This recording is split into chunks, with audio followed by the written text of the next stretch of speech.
అన్నం మిగలకుండా తినకూడదు యజమాని కానీ భార్య కానీ. పాత్రలో కొద్దిగా మిగలాలి.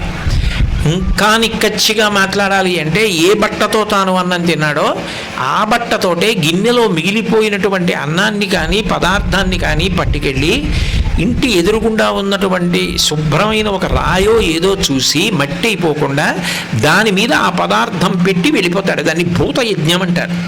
ఓ కాకి తింటుంది, ఓ పంది తింటుంది, ఓ కుక్క తింటుంది, పక్షి తింటుంది. అవన్నీ కూడా మనతో కలిసి తిరుగుతున్నాయి. వాటికి ఆకలి ఉంది. మనిషి అన్ని ప్రాణులను రక్షించడం తన వల్ల సాధ్యం కాకపోవచ్చు. కానీ తను అన్నం తిన్న తర్వాత అమంత్రకంగా, అంటే ఏ మంత్రము చెప్పకుండా, యజ్ఞం అంటే స్వాహాకారం ఉండాలి. స్వాహాకారం లేకుండా భూతబలి అంటారు దేవాలయంలో. అయితే పట్టుకెళ్ళి ఇంటి ముందు గట్టు మీద పెట్టేస్తే దానిని ప్రాణులు తింటాయి.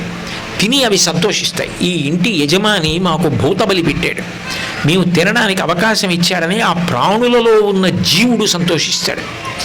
అది మనిషి చెయ్యాలి, మిగిలిన ఏ ప్రాణి చెయ్యదు. ఇది పంచమహాయజ్ఞములను ఉంటాయి. పంచమహాయజ్ఞములలో భూతయజ్ఞాన్ని నువ్వు చేసి తీరాలి. ఎన్ని ప్రాణం ఉన్న చెట్లు నరికేశావో, ఎంత ఎండిపోయాయో, ఎంత చిత్రియ పట్టావో, ఎన్ని మేకులు కొట్టావో, ఆ చెట్టు ఎంత శోషించిందో.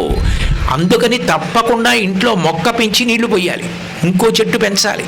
అప్పుడు ఆ వెళ్ళిపోయిన చెట్టు బాధ ఉపశమిస్తుంది. నా వంశాన్ని నిలబెట్టాడు, ఇంకో చెట్టు పెంచాడని. ఇది మనిషికి ఉండవలసిన లక్షణం. భూతదయ ఉండి తీరాలి.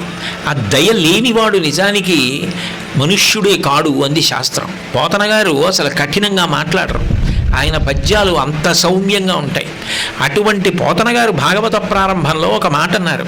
చేతులారంగ శివుని పూజింపడేని, నోరు నొవ్వంగ హరికీర్తి నుడువడేని, దయయు సత్యంబులునుగా తలపడేని, కలుగనీటికి తల్లుల కడుపు చేటు.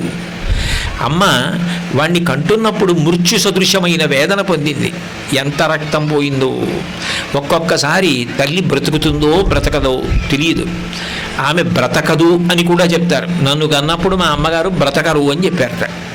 ఈవిడ ఒక్కనాటికి బ్రతకరు, అదృష్టం ఉంటే ఆ బిడ్డ బ్రతకచ్చు అని చెప్పారు. కానీ ఏమో భగవత్కృప, నేను మా అమ్మ కూడా బ్రతికాం. కాబట్టి మృత్యు సదృశమైన వేదనను పొంది పిల్లవాడిని కంది. ఆ పిల్లవాడికి ప్రేమ లేకపోతే మనిషిలో ఏదో ఒక మంచితనాన్ని చూసి అందరినీ ప్రేమించడం రాకుండా ఇంకా కనపడ్డ ప్రతి వాణ్ణి వెనక్కి తిరగగానే విమర్శించడం ఒకటే అలవాటైతే అది ఎట్లా మనుష్య జన్మ అవుతుంది?